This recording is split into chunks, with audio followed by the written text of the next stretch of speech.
उठाए गए हैं और दूसरा ये मुद्दा उठाया गया, ये विधेयक जो लेकर मैं इस सदन के सामने उपस्थित हुआ हूं, वो विधेयक सुप्रीम कोर्ट के जजमेंट के भावनाओं के विरुद्ध है। मान्यवर, सबसे पहले मैं यह दोनों चीजों का बहुत डिटेल जवाब देना चाहता हूं, क्योंकि उस वक्त जब मैं खड़ा हुआ विपक्ष का मूड सुनने का नहीं था, आज कुछ अच्छा भी मूड दिखता है। तो मान्यवर, जब तक कॉम्पिटेंसी का सवाल है,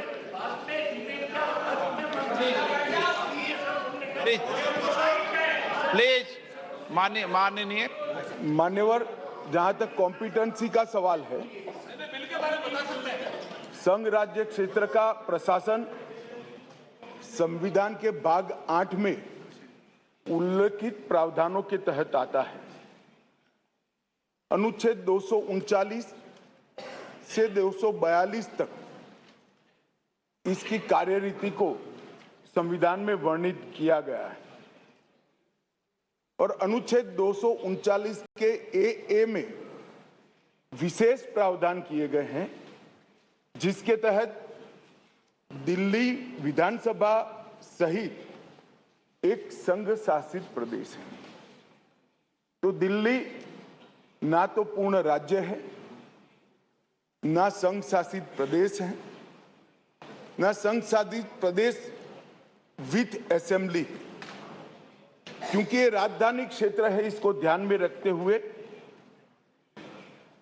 239A में इसका एक विशेष प्रावधान संविधान के तहत किया गया है। इसकी डिटेल बात मैं बाद में बताऊंगा। अब कहा कि भारत सरकार को इसके बारे में कानून बनाने का अधिकार नहीं है, ऐसा विषय कुछ सदस्यों के द्वारा रखा गया।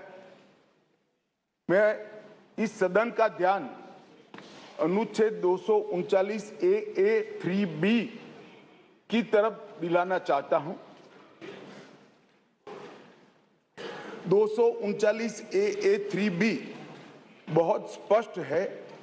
इसके तहत इस संसद को दिल्ली संघ राज्य क्षेत्र या इसके किसी भी भाग के बारे में उससे संबंधित किसी भी विषय पर कानून बनाने का पूर्ण अधिकार प्राप्त है। इसलिए कुछ सदस्यों ने जिस बात को इंट्रोडक्शन के वक्त यहां उठाने का प्रयास किया था, मेरा दायित्व बनता है, उस वक्त माहौल ठीक नहीं था, तो आज इसका मैं ढंग से जवाब दूं। मान्यवर, कुछ सदस्यों ने यह भी कहा, हाथ में सुप्रीम कोर्ट के जजमेंट रखकर, कि ये सर्वोच्च अदालत के आदेश के उल्लंघन कर इसको लाया गया है। मैं वो सभी सदस्यों को विनती करना चाहता हूं कि आपने सर्वोच्च अदालत के आदेश का अपने मनपसंद हिस्सा ही पढ़ा है। जब सर्वोच्च अदालत के आदेश को सदन में कोट करते हैं तो संपूर्ण आदेश का अध्ययन होना जरूरी है। उसका दूसरा हिस्सा भी पारदर्शिता के साथ सदन के सामने रखना चाहिए। खैर, जिन्होंने नहीं रखा, मैं रख देता हूं। मान्यवर, मैं स्पष्टता करना चाहता हूं कि ये विधेयक जो है, इसमें सर्वोच्च अदालत के निर्णय को जो उन्होंने रिफर किया है, उसके पैरा 86, पैरा 95 और विशेष कर पैरा 164F की ओर मैं ध्यान आकर्षित करना चाहता हूं। उसमें स्पष्टता से कहा है कि संसद को 239AA के तहत दिल्ली संघ राज्य क्षेत्र के किसी भी विषय पर कानून बनाने का अधिकार है। ये अदालत ने अपने जजमेंट के अंदर बहुत स्पष्ट कर दिया है। मान्यवर, अब मैं थोड़ा विधेयक पर बात करना चाहूंगा। दिल्ली शासन इसकी एक ऐतिहासिक पृष्ठभूमि है मान्यवर। दिल्ली की स्थापना 1911 में अंग्रेजों के शासन के द्वारा महरौली और दिल्ली दो तहसीलों को पंजाब प्रांत से अलग कर बनाई गई। 1919 और 1935 में ब्रिटिश सरकार ने चीफ कमिश्नर प्रोविंस का नोटिफिकेशन किया और दिल्ली को चीफ कमिश्नर प्रोविंस के तहत रखा गया। आजादी के बाद पट्टाभी सीतारामैया समिति ने दिल्ली को राज्य स्तर का दर्जा देने की सिफारिश की। हालांकि जब सिफारिश संविधान सभा के समक्ष आई, मेरा विपक्ष के सदस्यों को विनम्रता से अनुरोध है कि इस बात को जरा गौर से सुनेगा। पट्टाभी सीतारामैया समिति की सिफारिश जब सदन के सामने आई, तब पंडित जवाहरलाल नेहरू जी, श्रीमान सरदार पटेल, राजाजी, राजेंद्र प्रसाद और डॉक्टर अंबेडकर जैसे नेताओं ने इसका विरोध किया कि ये उचित नहीं होगा कि दिल्ली को पूर्ण राज्य का दर्जा दिया जाए। मैं फिर से एक बार रिपीट करता हूं, किस किस ने विरोध किया था। पंडित नेहरू ने किया था, सरदार पटेल ने किया था, राजा जी ने किया, राजेंद्र प्रसाद जी ने किया और अंबेडकर जी ने भी इसका विरोध किया था। और उस वक्त पंडित नेहरू जी के एक चर्चा के हिस्से को मैं सदन के सामने रखना चाहता हूं। 2 साल पहले सदन ने एक समिति, सीतारामैया समिति की नियुक्ति की और अब जब रिपोर्ट आया है तब दुनिया बदल गई है, भारत बदल गया है और दिल्ली काफी हद तक बदल गई है। इसलिए दिल्ली में हुए इन परिवर्तनों की परवाह किए बगैर उस समिति की सिफारिशों को स्वीकार नहीं कर सकते और स्वीकार करना वास्तविकता से पूरी तरह मुंह मोड़ लेना होगा।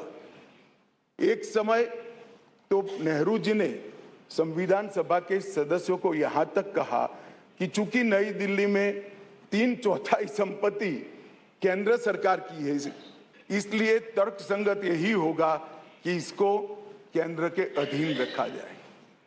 बाद में जब अंबेडकर जी ने समापन किया, तब उन्होंने कहा, जहां तक दिल्ली का सवाल है, हमें ऐसा लगता है कि भारत की राजधानी के रूप में शायद ही किसी स्थानीय प्रशासन को मुक्त अधिकार यहां दिए जा सकते हैं।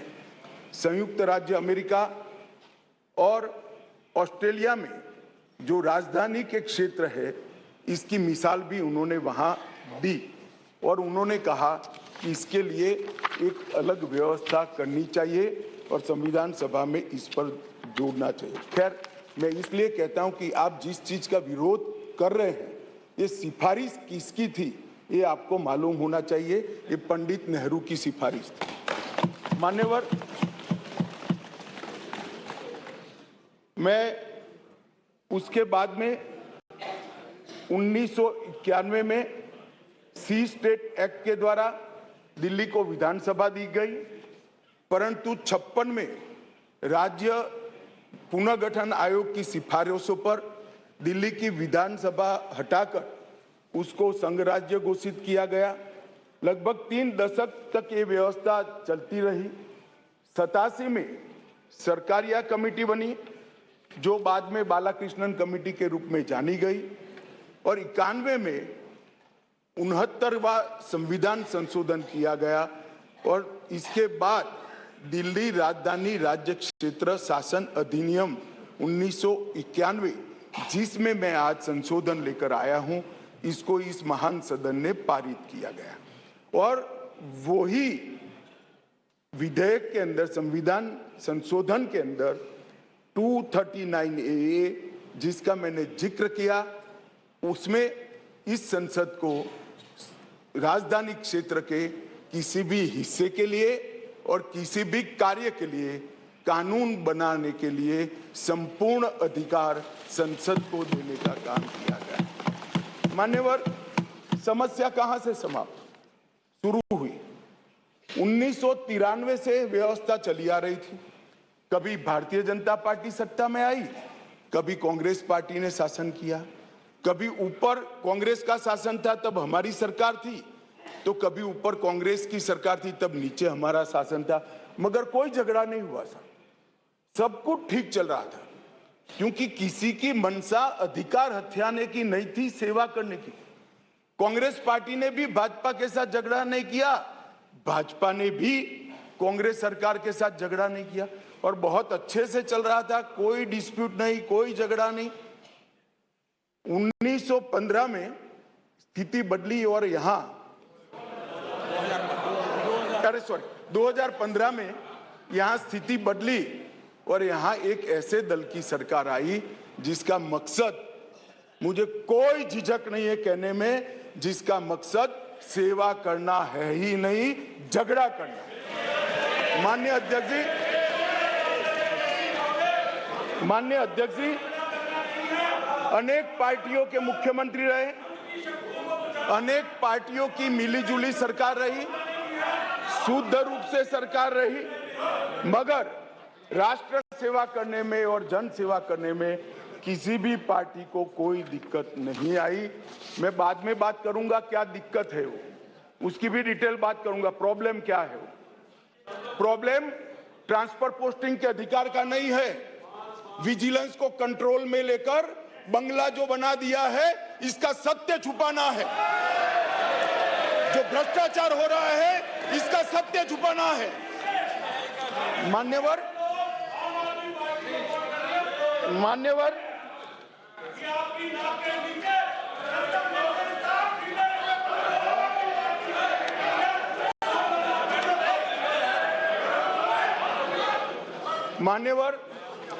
उसके बाद में 15 में अचानक ही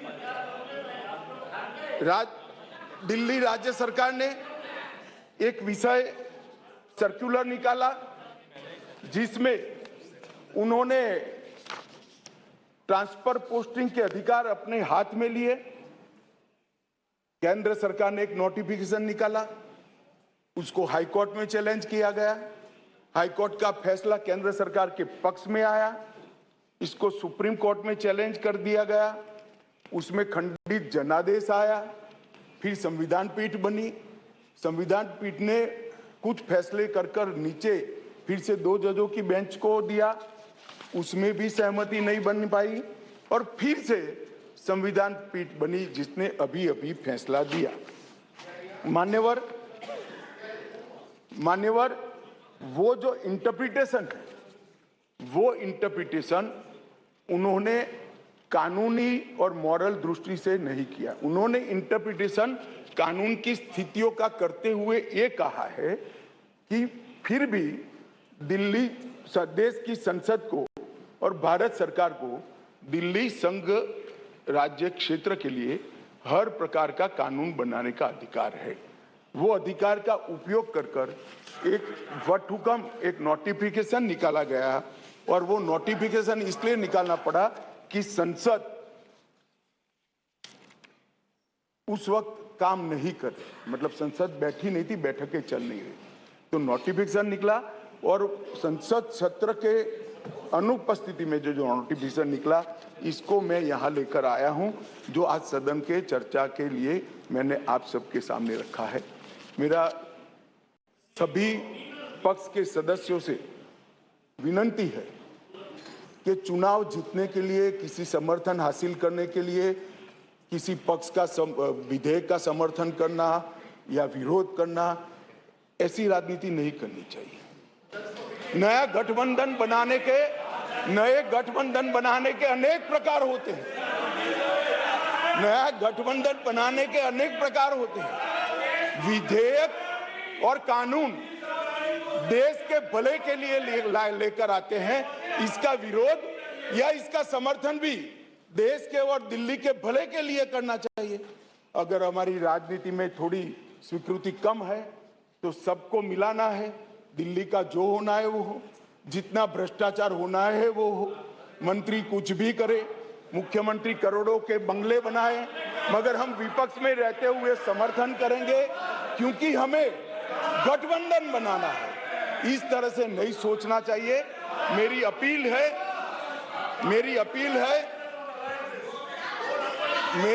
है विपक्ष के सदस्यों को कि आप दिल्ली की सोचिए, अलायंस की मत सोचिए।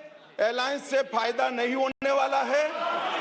अलायंस होने के बाद भी पूर्ण बहुमत से नरेंद्र मोदी प्रधानमंत्री बनने वाले हैं। इसलिए ये अलायंस के कारण जनता के हितों की बलि मत चढ़ाइए। जनता सब देख रही है। अलायंस कर आप अगर ऐसा सोचते हो, कि जनता का विश्वास हासिल कर दिया जाएगा। जनता का विश्वास आपको मिला था, मगर जिस तरह से 10 साल यूपीए ने शासन चलाया, 12 लाख करोड़ के घपले घोटाले करे, इसलिए आज वहां बैठे। और मैं फिर से कहना चाहता हूं, दिल्ली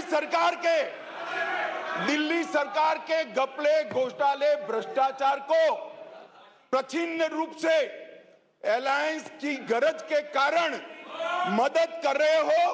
पूरा देश देख रहा है और पूरा देश चुनाव में इसका हिसाब किताब करेगा।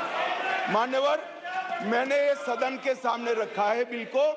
मेरा सभी से निवेदन है कि अलायंस के मद्देनजर इस पर अपना अभिप्राय न करें।